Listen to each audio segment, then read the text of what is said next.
Hi, this is Miss Litton, and these are my wonderful AP biologists at lunchtime. Say hi. Hi. And that was super exciting. We are reviewing Chapter 6, Metabolism, Energy, and Enzymes. So let's start off by talking about energy. Energy is the capacity to do work. I'm going to go very briefly through the easy stuff. I think you know the difference between potential and kinetic energy. What is the food you're eating right now? Potential energy. And specifically what kind? Chemical. Good. And we talked about the laws of thermodynamics. See if you can remember them in your head first. The first two laws. Differentiate in your head, not out loud, in your head. So you don't go like that to your bio buddy. And if you're in group shared notes, start typing. Okay, so the first law says that energy cannot be what? Created or destroyed. It can just what? Transform. Yeah, transform. And then the second law says every time it does change or transform, you lose some as heat. Good. Okay. Entropy. Think it in your head. What is it? What is it measuring? You're thinking it in your head so that others may remember. Okay, what does entropy measure? Disorder. Disorder in our system. So if you have high entropy, you have high disorder. And our body is always trying to fight entropy. And that's why we make ATP to fight the entropy. Okay? You're trying to, yeah, totally Eminem. You're trying to fight that. Okay? Comparing glucose to carbon dioxide, which is more ordered? Glucose. Really? Glucose. So glucose has less entropy. It's more ordered, more organized, more potential energy. There's more energy in all the different bonds of glucose than there is in carbon dioxide. Okay? So when you go from glucose to carbon dioxide, you're increasing your disorder. You're increasing your entropy. Remember when we talked about delta S? Okay? So we're increasing our disorder, less potential energy, but you are more stable. Once it falls apart, then it has greater stability. Think about if you were playing, what's that wood game where you keep trying to stack it? Yeah, that. If you would just push it over, it would have greater stability. Okay, so now why don't I have whoever's sitting in the darkest seat, okay, in blue, why don't you explain this one right here? Go ahead, put it in your own words. Start explaining, go.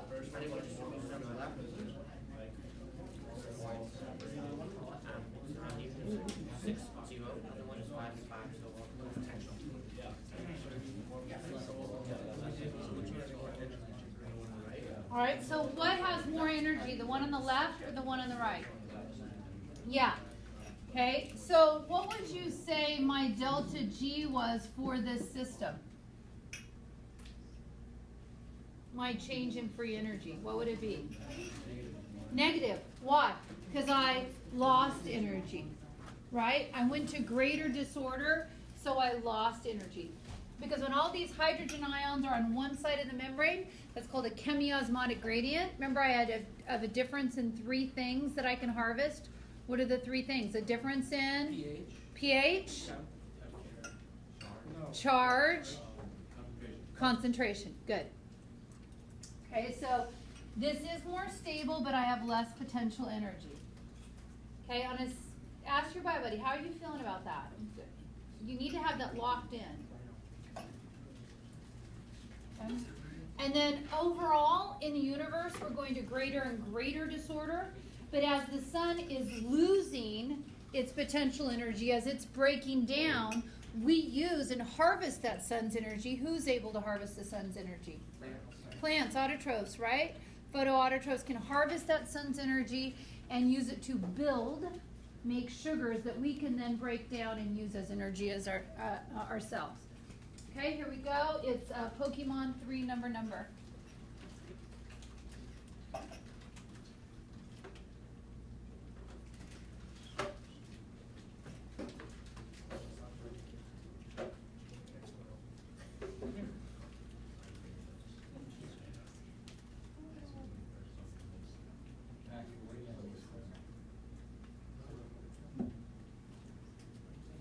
My lips are going to be all full. Yes? Yep. Yes! Yay! Good job, side up, whatever that is. Oh, there is a one. Anybody considering something else? Okay, good.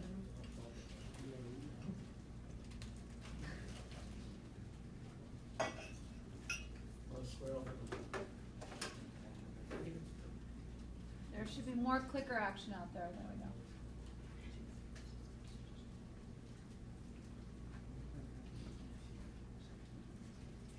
Were you guys happy to get my video message to you? I was golfing and I kept getting these emails like asking me about the graphs, and I'm like, oh my gosh, I cannot write a response to everyone. And so I was like, that's what I did.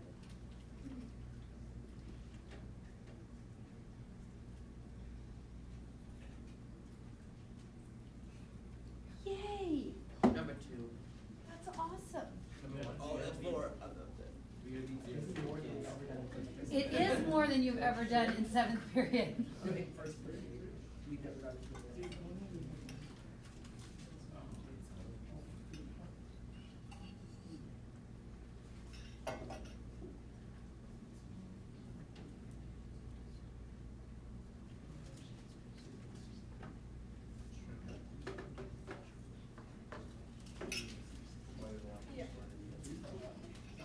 Let's go, Mew.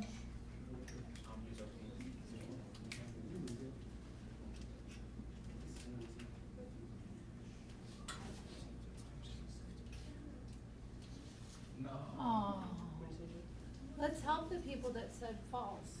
This diagram shows a situation there would be low entropy. Okay, low entropy. Remember, what's a word we can replace entropy with? Disorganization. Is this low disorganization or high disorganization? Yeah, it's because we have everything concentrated to one side. Okay, and that has a lot of potential energy. Check the clicker of your neighbor, chastisement or praisement.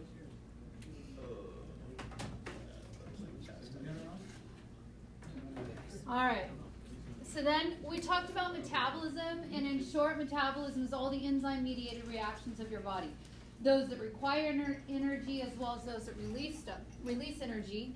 And we could categorize them as either being catabolic or anabolic. Catabolic reactions that release energy, you can harvest that energy for anabolic reactions, and you can make them happen at the same time and couple them. So as one releases, another one can use it. And we talked about the idea of reactants versus products. So the reactants of photosynthesis are what? Sunlight, carbon dioxide, and water, right? What's the product of that? Glucose and oxygen. The reactants of cellular respiration are what? Glucose and oxygen, and the products are those, right? Okay. So then we talked about delta G, a change in free energy, and that's the energy that is available to do work. Okay, and then I'm going to jump to this and I'll come back. So the amount of energy that you have available, I can do something with that. That's my free energy.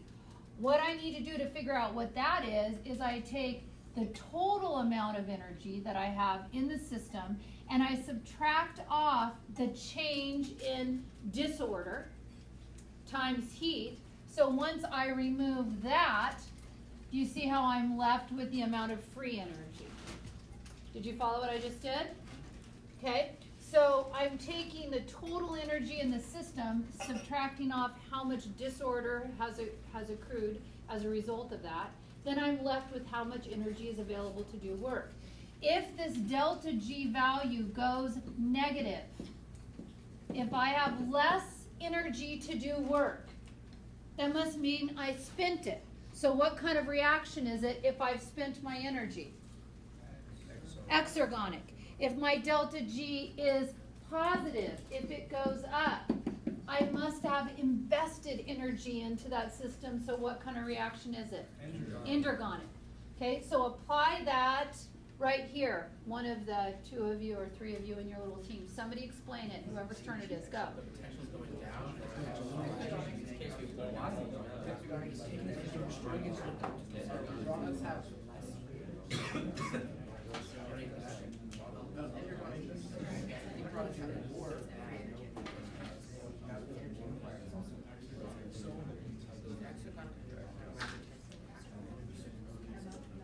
Okay, and then whoever just did that explaining, why don't we have the other bio buddy use that and explain that? Go ahead.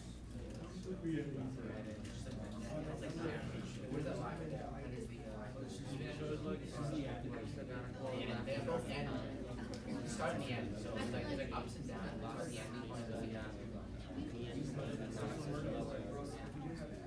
Now, we already know you can have different kinds of energy, yes? Yes. You know, kinetic energy, potential energy, all of that. The currency of our body, one way how we can use to facilitate reactions is to use ATP, adenosine triphosphate. And when we look at the structure of it, it's adenine and ribose. Remember, adenine is a purine with two rings in its nitrogenous base. Remember that from last year? Okay. Ribose and 3 phosphate groups. When you snap off one of those phosphate groups, okay, when you remove this last one, you get a release of energy when you do that. And that's how you would spin that. And that's what you're looking at right there. So reactions, when you look at, here's ADP going to ATP, catabolic reactions, reactions that release energy, will help you to harvest in order to build more ATP, like cellular respiration, and vice versa, right? If you need to spend it, you can spend that ATP in order to do a building reaction. That's coupled. So here, I have C and D, and I'm investing as a reactant ATP. I'm investing energy in it. So A and B, it must have gone C and D, and then I must have increased that energy to A and B. What kind of reaction would that be? Endergonic reaction. Where did that energy come from to help them get up to this point? From the ATP. Okay, ask the person next to you, are you comfortable with that? That's called a coupled reaction.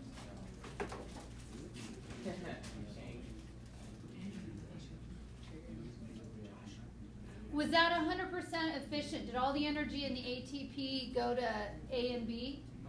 Who says no? Oh, you raise your hands. That's good. I'm glad you're saying no. But who says no? What law? The second law of thermodynamics says no. Who means like a person?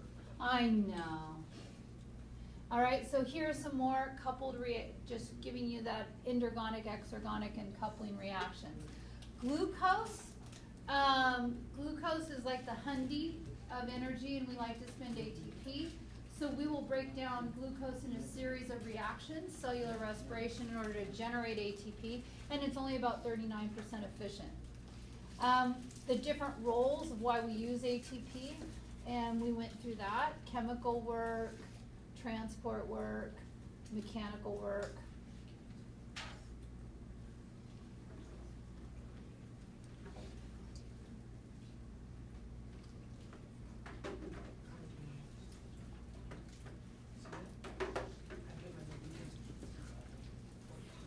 So much.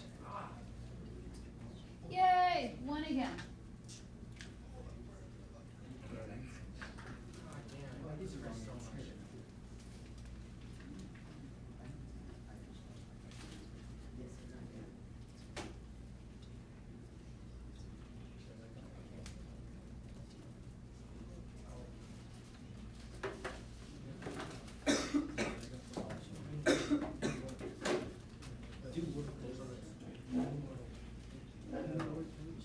Yay!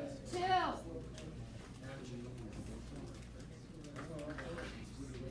All right.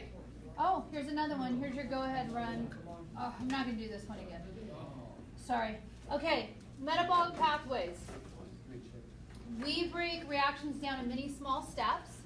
Okay, you can have things like a catalyst facilitate a process to make a reaction more likely to occur by bringing the reactants together. Okay, and a catalyst that is organic, that is usually protein based, but it could be an RNA, it could be a nucleic acid. We call those things, starts with a E, enzyme, good. And enzymes, in this case, we're taking that substrate and breaking it down. The part of the enzyme where the substrate binds is called the active site. Is it specific? Yes, enzymes are specific for their substrate. They're named for their substrate. And you want to be familiar, this is called the induced fit hypothesis. Induced fit hypothesis. And that's saying that that enzyme may change its shape while it's bound to the substrate just to facilitate the reaction. So it's a short-term change in shape. We said that you only need a little bit of enzyme because it can be used again and again and again. An enzyme and a catalyst, they are not changed by their use. They are not changed. They can be reused. We already talked about the naming. Now, is this overall an exergonic or an endergonic reaction? Exergonic. You know that because it started here and it ended here. Okay? To get the party started, though, you're going to have to invest some energy.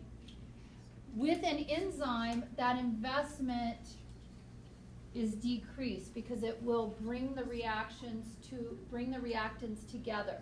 What do we call this hurdle right here? Energy of what? Activation. So here it is without our catalyst or enzyme, and here it is with our catalyst or enzyme. So it decreases the activation energy, makes that reaction more likely to take place. The youngest one of you, explain this one. Go, go, go. I'm going to give you one more.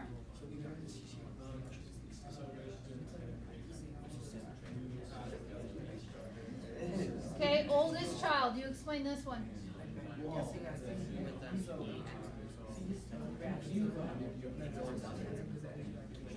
Middle child, explain this one.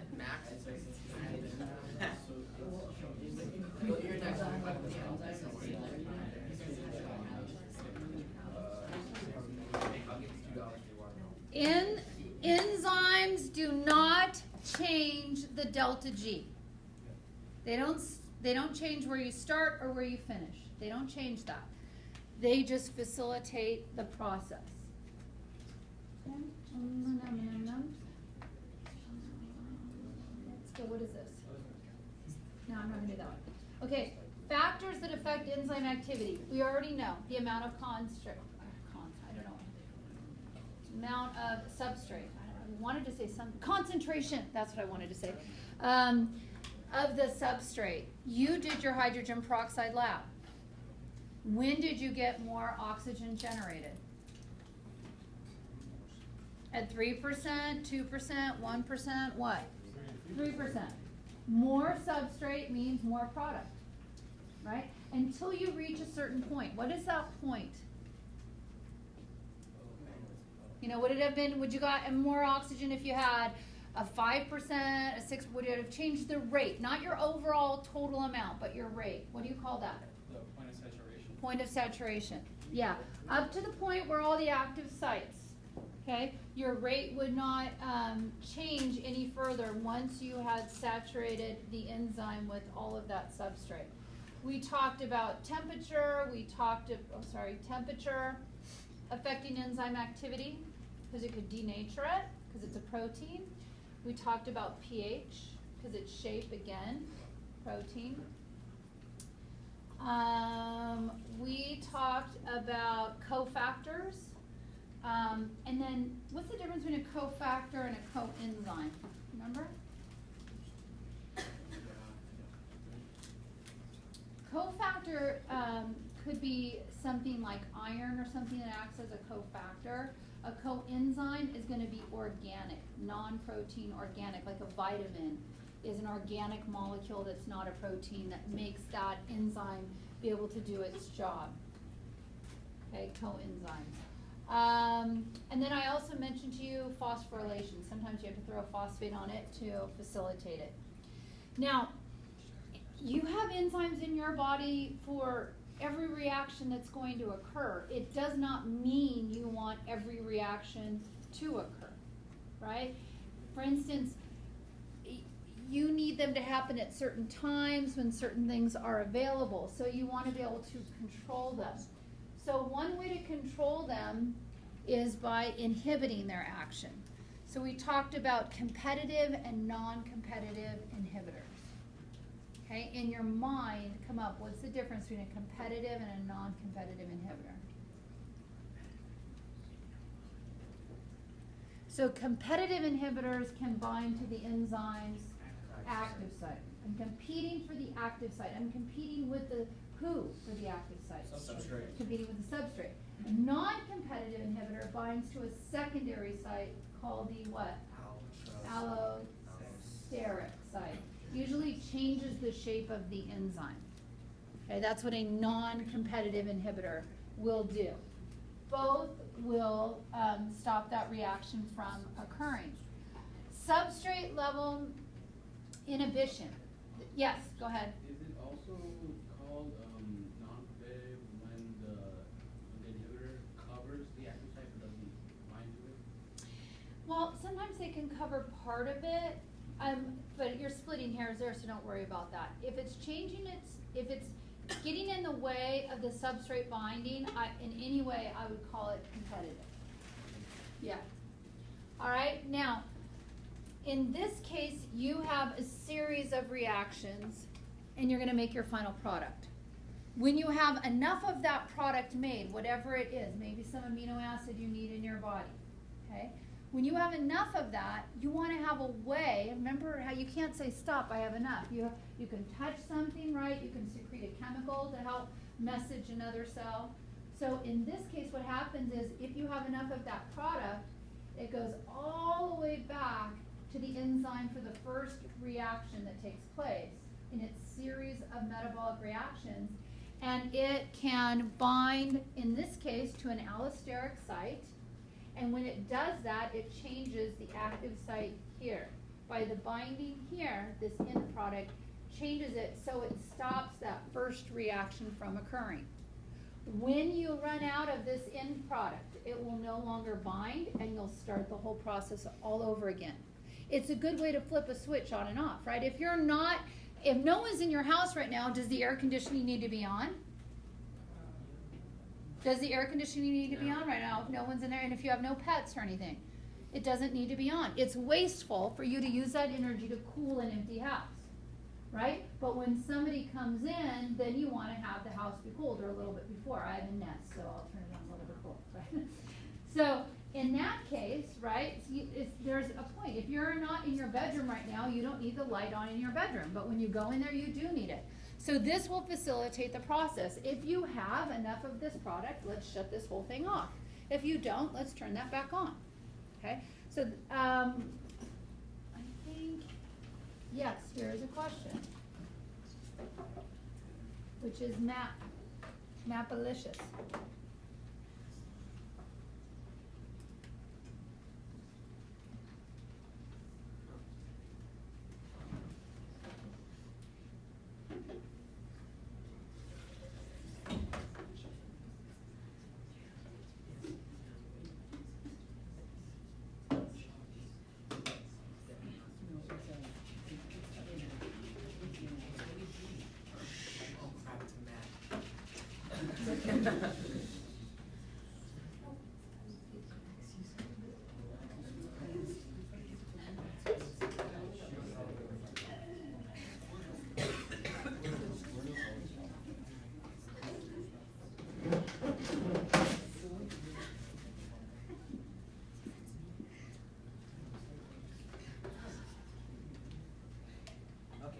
Okay then.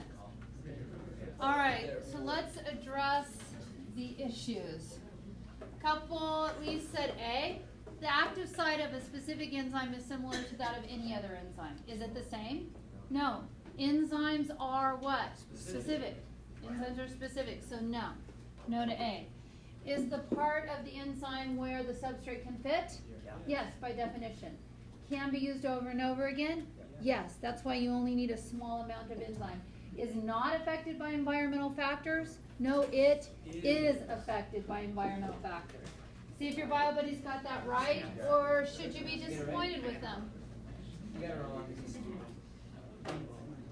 Remember, this question is tricksy, the way it's written.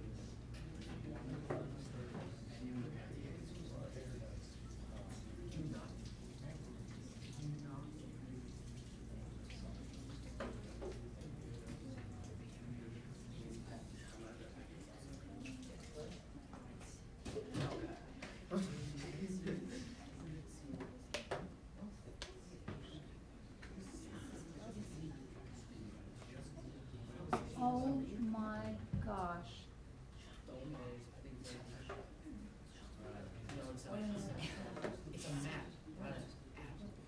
This is our boil day from Friday that I forgot about. And I didn't even notice it in my lunchbox.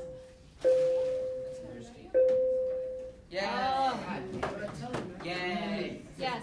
The temperature somewhat, because the temperature will increase the amount of what kind of energy? Kinetic energy.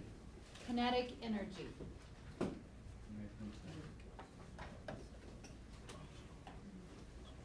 wonder why it's not in there. Giving you 5 seconds.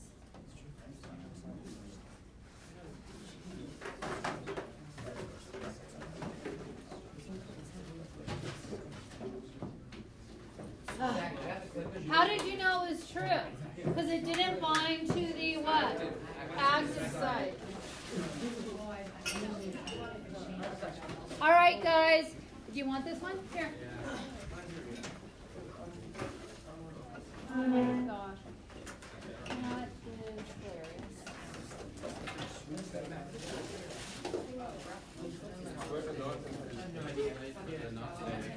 D.